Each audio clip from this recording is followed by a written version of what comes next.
session, we have focused deliberately on the maritime sector. But DGI is very traditionally a sort of land-focused event, shall we say. So this year we've looked at trying to introduce some of the maritime issues that people have. We've put together an excellent panel. The way I look at it, we have representatives from at a very high senior government level who have run major organisations, with Admiral Moret, who used to be in charge of NGA. We have Martin Jones from the UK MOD, who is looking at the intelligence collection strategy and policy. So he is looking to the future as to what his customers need in terms of geospatial intelligence from the maritime perspective. We have Lieutenant Commander Susan Long-Poucher from the NATO Shipping Centre here in Northwood, and now Susan is a user of the data. So every day she's using GeoInt as part of her job at the NATO Shipping Centre. We have Marcello Marinesi from EGEOS in Italy, who are responsible for the Cosmos SkyMed SAR imagery satellites and providing that as a service. And you probably heard Marcello this morning giving his presentation. And my name's John Allen. I'm Vice President of Exact Earth, and we provide a satellite AIS-based service. So between the five of us, I think we cover all the key issues that are facing the maritime sector at the moment, and I'm looking forward to a really good discussion. The goal is that we'll have a 5 to 6 minute presentation by the other four panel members after a short introduction, and then it's to open the floor to everybody to ask questions. And so we're planning about half an hour of presentations, half an hour of discussion. So please, let's ask those questions and let's have a good and open and honest discussion. So, why are we concerned about this? Well, obviously, we're well aware of the issues out there on the maritime domain at the moment, having read the newspapers. But when you start looking at it, the oceans represent 70% of the Earth's surface. They're what in today's technology are called unwired regions. There is no other way of communicating from those regions other than by satellite.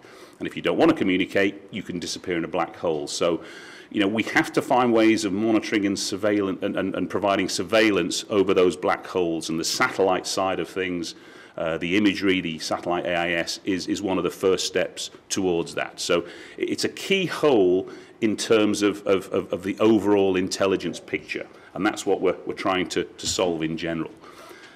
I particularly like this slide. I have to admit I stole it from the DHS, the Department of Homeland Security presentation I was at a year ago, about maritime domain awareness, because it's an oft-used phrase, and you ask different people what it means, and you get so many different answers.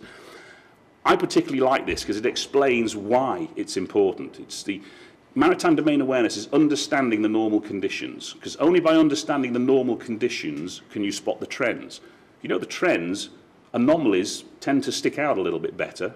Once you know the anomaly, you can then target your other assets, maritime patrol aircraft, surface vehicles, etc., to go and find out what's happening. So understanding what's happening out there is not just focused on one incident, it's a continuum. You have to understand globally what is happening to understand some of the issues that are affecting the smaller regions. So that to me is the key definition. It's a continual process and a global effort. We have to look at the whole thing from a global perspective. A lot of you are familiar with the AIS sites on the web, and obviously you have access to your own data. But when you look at the AIS sites on the web that provide data, that's the coverage.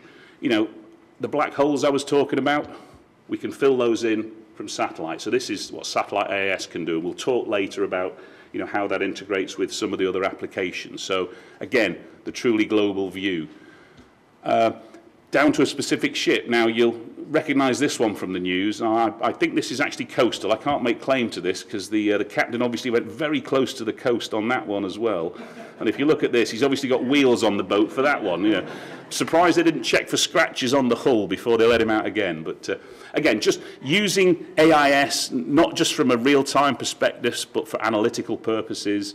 In New Zealand, they're analysing the Rena, the ship that ran aground there. They're tracking, everywhere he went to see if there's any indication. So there's a huge raft of information out there that can be provided by things like this. And then radar imagery. Marcello will talk a little bit about radar imagery.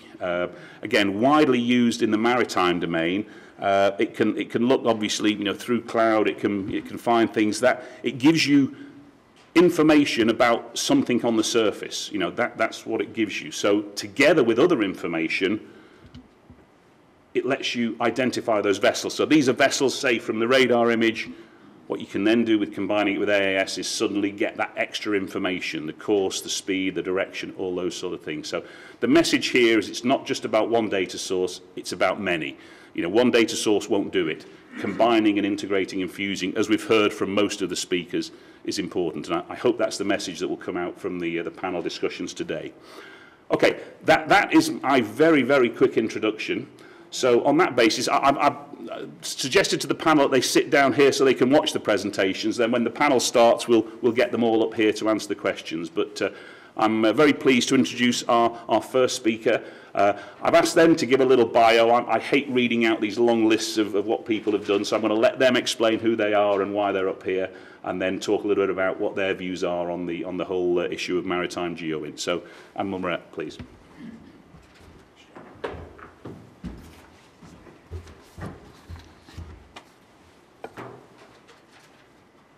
Good afternoon, and I'm glad we have a good introduction from John here today. My name is Robert Moret. I'm currently at Syracuse University in Syracuse, New York, which is, let's see, for our panel, it's close to Canada. It used to be part of the UK a long time ago. Let's see, Little Italy in Syracuse has the best Italian food outside of Italy. And I think I've got everything covered there for now, so that should take care of the countries we're looking at today. Before, my previous assignment was at NGA as part of the great leadership team that was there and continues to the present day. Before that, of interest to this audience, I was the Director of Naval Intelligence in the United States. Before that, I was a Vice J2 on the Joint Staff for several years, then a series of other assignments in the Navy going back to the mid-1970s. I just have two slides this afternoon that I wanted to use as a kickoff, really, for the panel discussion.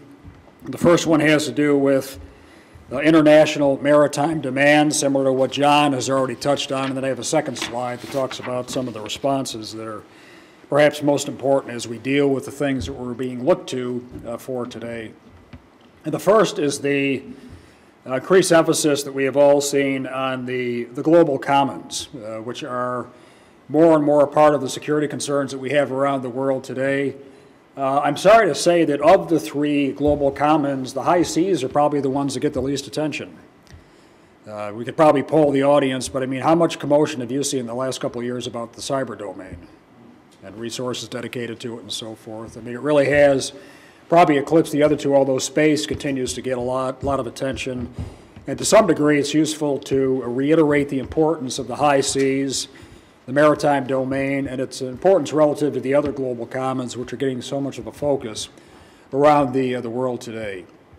Second point, changes in worldwide maritime security missions. John has already touched on some of them, but the continued emphasis that we're likely to have in the future on exclusion zones, proliferation, anti-piracy operations, and just basic naval warfare, which is something that we cannot forget to emphasize the competences of, and which can become very, very important overnight. And probably the best example for that I would provide is one that has atrophied greatly over the past 20 years that needs renewed emphasis is anti-submarine warfare, which is a core military competence that we cannot let diminish because you never know when you're going to need it, and it can happen absolutely overnight, particularly because of the range of forces that we've all seen develop in many different parts around the world. The constant demand for both civil maritime and the navies, I put both of them up there in that order with some forethought, but the demands that we have for safety of civil maritime missions and the way that navies support that commerce around the world, and the operational support that you need, intelligence and otherwise, to have a common operational picture that applies not just to navies and military forces around the oceans of the world, but also for civil maritime support, as we have seen in so many places, to include the Horn of Africa. Proliferation and ungoverned and semi-governed water space, those are two separate things, but they're, I think, both very important. Proliferators who are doing things that they should not be doing have essentially two choices.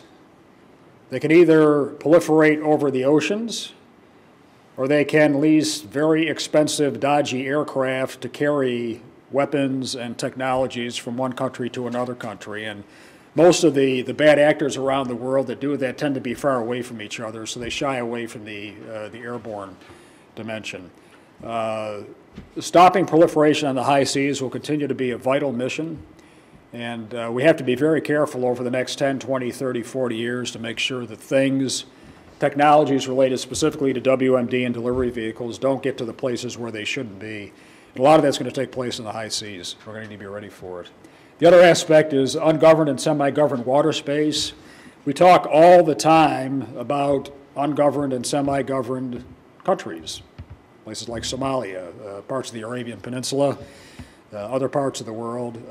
We also have some ungoverned and semi-governed water space. And we ought to have as much discussion about parts of the world's oceans that are ungoverned as we do about parts of the Earth that are causing us problems in some of the areas that I mentioned earlier, and that I'm glad to say is getting more discussion than it used to. Another point, the importance of maritime partnerships and regional approaches that we see represented around the room here today. I already stressed today the importance of the NATO alliance, which maintains some credible maritime competence, I'm happy to say, and continued emphasis in that area. But the integrated maritime analysis, it will be important to keep that together. And as part of that, as I'll discuss as I go on, GeoInt should be the baseline for operational intelligence. And we need to remind ourselves that has to do with things that happen below the oceans, on the oceans, and above the oceans in all three domains. Okay, final slide, overarching trends that we've seen in maritime geospatial intelligence, something that was also touched on earlier, but the balancing act that we have to have as part of the team while at the same time maintaining the focus that we need to have for our subject matter expertise, as I'll talk about here in a second. The integration of the maritime picture, the COP if you want to call it, or the RMP, it is referred to in some quarters, a recognized maritime picture, and being part of the team that brings in signals intelligence, and as John was just referring to, a whole wide variety of sensors that we can use. Visualization for commanders so they can see as well as possible what is happening in a time-sensitive tactical situation, because timeliness is probably the most important factor here, particularly as you get into any kind of tactical challenge in the maritime domain, and the analysis that you need to have, which underlies it, and the focus that we all need to have on analysis. Advancing maritime geospatial diversity, and we also have touched on that today, but taking full advantage of the wide range of both types of sensors and sensor platforms that we have available to us today, and bringing them all together as effectively as we can. John used the example of AIS and radar, two excellent examples, but there are others in terms of different types of geospatial sensors, particularly infrared, hyperspectral, and LIDAR that have much application to the maritime domain that I would expect to see grow pretty dramatically in the future, both as individual collection types of phenomenologies and also bringing them together. We also need to talk about the full range of hydrographic data to include METOC and oceanographic data, particularly if you happen to be involved in ASW and submarine warfare. All of those are important, and the broad array of data sets that we have beyond things that are just happening on the surface of the ocean, we expect to see grow in the future. And finally, underscoring the strategic importance of the maritime domain. Along those lines, I would just mention a couple things which most people have already forgotten. And let's see, since it's after lunch, we'll have an audience quiz. How's that? Okay. Let's see, merchant vessel Limburg. Has anybody heard of the merchant vessel Limburg? Okay, one of the most, it didn't happen on television, attacked by Al-Qaeda off the Arabian Peninsula in October of 2002. What did it do to global insurance rates for maritime shipping? Drove them up dramatically. UBL said he thought it was one of his most successful but least heralded attacks as it came. It was a large VLCC tanker that was attacked by a ship some miles from land where there were no cameras from CNN or anybody else to record it. A very significant event in the terrorism challenges that we've had in the last 10 years, and one that most people have already forgotten, including, I guess, most of this audience. The ship was ultimately towed to repair, and I think it just was renamed. I think it's on the UK registry now about 2 years ago, but they basically had to rebuild the entire vessel after the attack that took place on the high seas back in October of 2002. The Mumbai attacks in India in 2008, how did the attackers get there? They came on ships. In fact, they took over a Indian Navy ship and killed most of the crew before they got down there, and used that as a point of entry into Mumbai. Another thing which we need to keep in mind. Sri Lankan Navy operations in 2007. How many large ships did they sink? 3 and then a 4th. They did 3 in one action, very large action on the high seas, about 300 miles south-southeast of Sri Lanka, in which they took out some LTTE supply ships that had been making life pretty miserable for them a long time, and destroyed and ultimately sunk 3 of the ships, and then a separate action a few days later sunk a 4th one. I don't have to talk to you about the USS Cole attack, which took place in 2000, October of 2000. All the piracy activity that continues to take place in the Gulf of Aden, the Gulf of Oman, the South China Sea, and also in the Straits of Malacca, other places which we don't pay quite as much attention to. And the mortar attack by al-Qaeda elements in Jordan on USS Ashland and USS Kearsarge in Aqaba in August of 2005. And I could go on. These are just a few examples I would provide for you. The point I'm making is there are a lot of things happening on the world's oceans that people aren't paying attention to.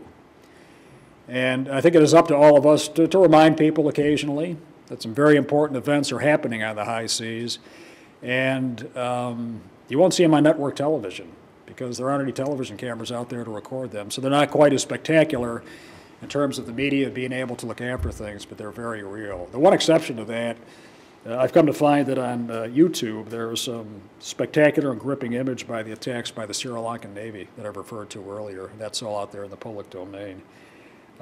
So it's up to us, I think, to keep people apprised of the fact that these things are taking place and the importance of the maritime domain. The final walk-off line I'll give you, as I stressed a little bit in a broader context earlier, we're going to have some surprises in the maritime domain, probably sooner rather than later, certainly sometime in the next 5 years, and we need to be ready for them. And I think that could cover the range of issues that we've talked about here this afternoon, whether it's proliferation, expanded piracy, but also fundamental naval warfare, and having to go force on force, which is a kind of competence that certainly the nations that are represented in the panel can't afford to let go too far afield because you never know when you're going to need it. Thank you, and I look forward to your questions and the discussion from the panel.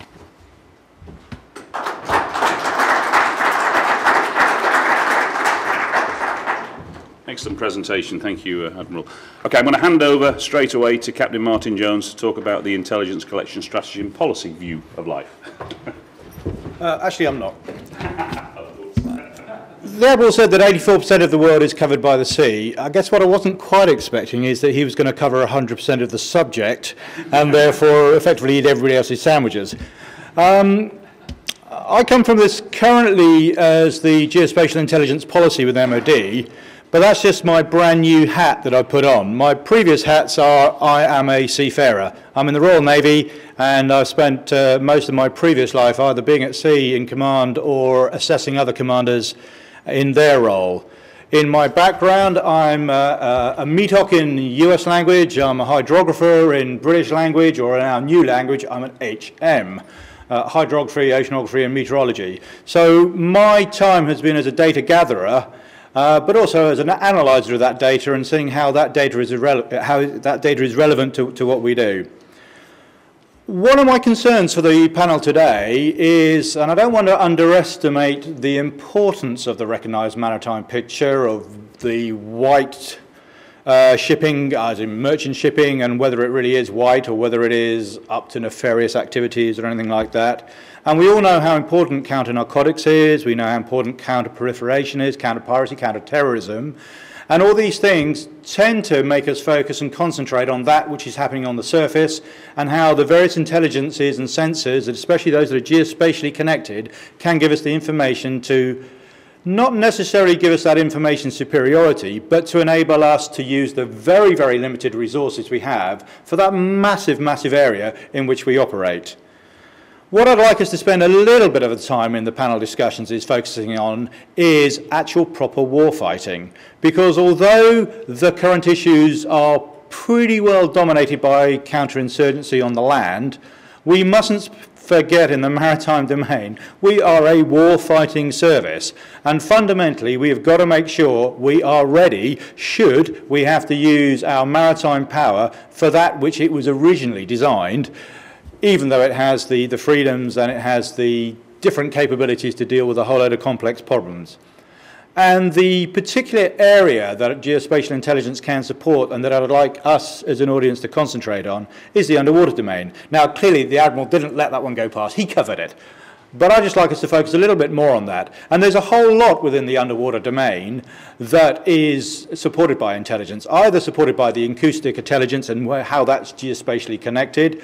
Visualization in the products that we have is vitally important because situational awareness in the underwater domain, whether it's for counter mining threats, which supports the land effect and supports all the counter surface things that are going on, or whether it's pure submarine operations, and whether those submarine operations are there to support indicators and warnings, whether they're to support other collection activities, or whether they're to support traditional shooting capabilities. So my final point is that as much as I do like the fact that we have some fantastic technologies now that give us a massive picture of what's going on compared to what we used to have, and it still has lots of holes in it, and it still needs a massive coordination effort to make it work efficiently, can we just spend a little bit of time thinking about pure warfighting? Thank you very much indeed. Cheers.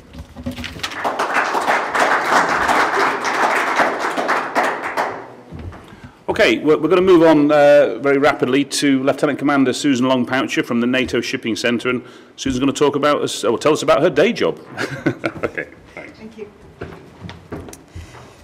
Thank you very much. It's a pleasure to be here today. I'm not going to spend so much time talking about me, but rather what I do, because I think if I spend a moment to talk about what I do and we use the current counter-piracy operations as an end user of this geospatial information, it'll paint a picture for how it can be applied, I think, in many other places as well. I am next, okay. I won't go in any depth of these ones, but just to give you an overview of what kinds of things we need to be thinking about when we talk about geospatial information use within counter-piracy operations. I need to put it in context for you. I'm not sure what the level within the audience is in terms of the maritime domain, and even less perhaps about counter-piracy operations. I think each speaker now has done a good lead-in for the next one because my previous colleague has mentioned two things. One, the worry about merchant ships being up to nefarious activities, and he's speaking very much like a warfighter who thinks of any other ship out there as a potential target. I'm on the opposite side of the coin. And he also said, let's get back to real warfighting. I see a gray hull out there, a naval ship out there for their sole purpose of keeping freedom of the seas for navigation, for the pliable economic trades. So fight if you need to, but your main purpose there is to let's keep shipping safe. No different than it was 300 years ago when the pirates of those days were plundering economic trade. So I'll bring us back to the other role as opposed to just straight warfighting. The NATO Shipping Centre, just to put some context again, we are the permanent point of contact with the commercial industry, being that hub between the Navy, and industry. And when I say industry, not just ships at sea, every aspect of the commercial shipping industry, whether it's the ship owners, industry associations, insurers, builders, ship registries, national shipping authorities from a governance perspective, anything where there is interaction between NATO from a military side and the industry, we are a point of contact. We don't deal with all those things and we pass them on, but we are basically the hub. That's the first thing we do. The second thing is be engaged in the actual day-to-day operations of whatever NATO is involved in the maritime domain. Right now, the flavor of the month is piracy. We've also still maintained a counterterrorism role in terms of tracking things in the Mediterranean, and we've just wrapped up working with the Libya campaign as well. We were tracking ships. So tracking ships transiting any area of operations for which NATO is engaged. Because we are tracking ships and we've made these relationships with industry, we can then advise the shipping industry on threats and current operations, deconflicting shipping from where there are military operations if need be. We can also speak on the other side and advise our commanders about shipping industry initiatives, shipping trends, and be engaged from that perspective. So that sets the stage of where we are and how we speak both languages of both industry and naval talk. In terms of why it's important and what our role is, why we're doing what we're doing, it's to avoid this, having victims of piracy. And you look here, the one on the far right, which is the iceberg, which has been basically abandoned by its owners, which also means the crew has also been abandoned. They've been in captivity for 18 months now. The one on the far left on the bottom there, that's the motor vessel owner as well, abandoned and crews spread out. And then the one on the top left, Pacific Express, not captured by pirates, but they tried to burn out the crew who had safely secured themselves in a citadel. And this was the result. The pirates were captured, all of them in a variety of ways, victims of piracy, all increasing the impact on shipping across the whole domain of the industry. How do we avoid this? We produce some products, and the main ones I want to bring to your attention. And what I'd like to do is illustrate what it is we need to do, how we do it, and therefore how do we use the geospatial information that we need. The two main products that we produce, this is just a snapshot from from many things that are available on our website. But this one in particular here, it's what we call our PEG map, the Pirate Attack Group. This gets updated as many times a day as we need to based on information that we receive of where the threat is to merchant shipping. So anybody who is regularly online or anybody who has an RSS feed, which then is also updated, can have an immediate indication of where the current threat is to merchant ships.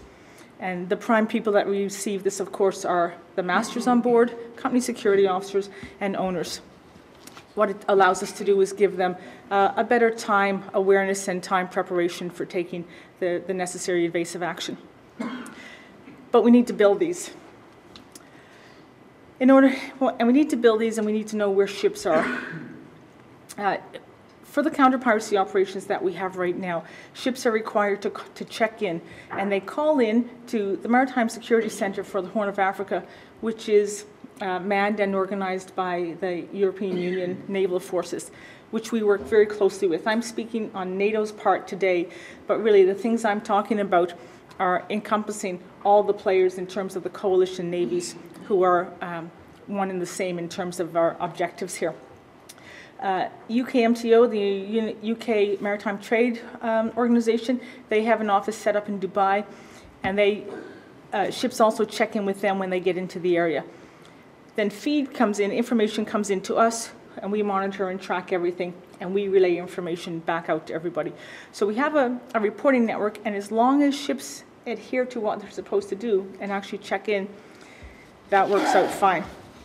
Not all of them do, unfortunately, and it is part of, the Admiral mentioned the best management practices, and it is part of the requirements of the recommendations for merchant ships to check in so that we all have awareness of where the ships are.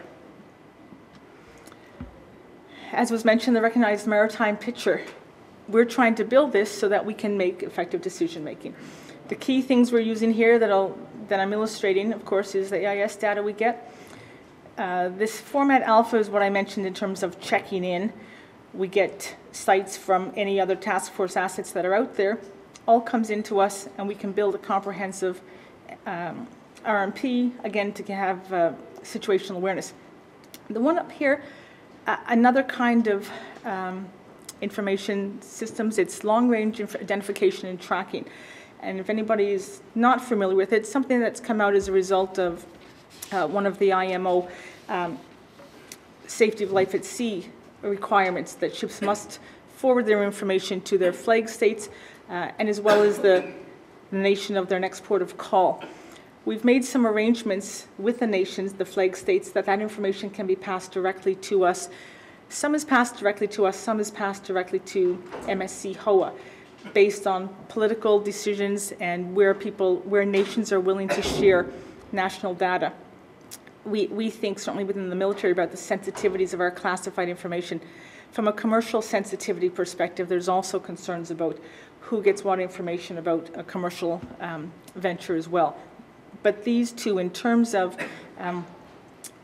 geospatial information, this is what we rely on to contribute to our picture here. What we can do with that then, with all the information coming in, as I mentioned, we're able to put out our warnings to security companies, the company security officers, and directly to the ship. The biggest thing that we've been doing that certainly has had the most oomph and bang for the buck is finding out that we've just received information that a ship has been attacked, a ship has been able to repel that attack, but that pirate is still out there. We've been able to see where the attack took place, determine what other ships are in the vicinity of 100 nautical miles, and phone those ships directly. As we phone them, emails are also sent both to the ship and to company security officers and owners. It's very nice. I was at another presentation last week with a Greek ship owner who I wasn't even in the conversation, who was talking about this process to somebody. And he said, I know it works because I got the email, I phoned the master to let him know, and he said, I am on it, they just phoned me as well. So that's probably the biggest thing that we're able to do in terms of preventive. And why is that so important? We have very limited resources out at sea right now in terms of hard assets, in terms of ships that are out there and aircraft that are flying. If we're able to use information in the most wise opportunity, the wisest way possible, we can limit the number of hard assets. We can't chase every single ship, every single pirate that's out there. We can't have a ship in every single corner, in this instance, of the Indian Ocean. But if we can use information appropriately, then we can better our chances of actually having capturing where they are, and most importantly, what we're doing is seeing and detecting where pirates are, and then warning ships off.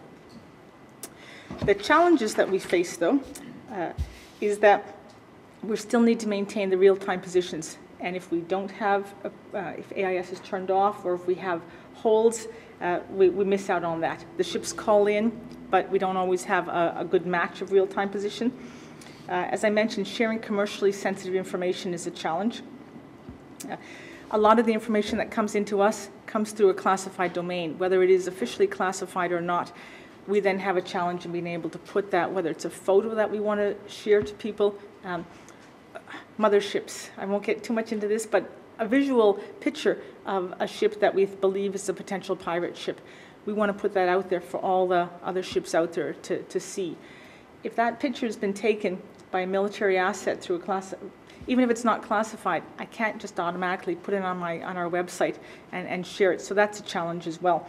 If it's taken by a company security officer or somebody who's on the merchant ship, they share it with us readily, and then we can share it with everybody else.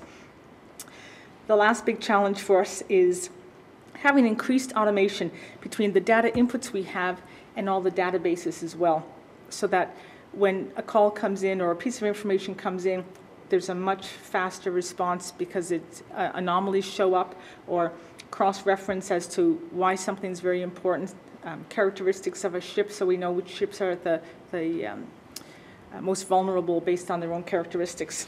So there's still, I think, room to have great research into the AIS development to improve the way we can then do business, ultimately dealing with this problem of pirates at sea. Thank you very much.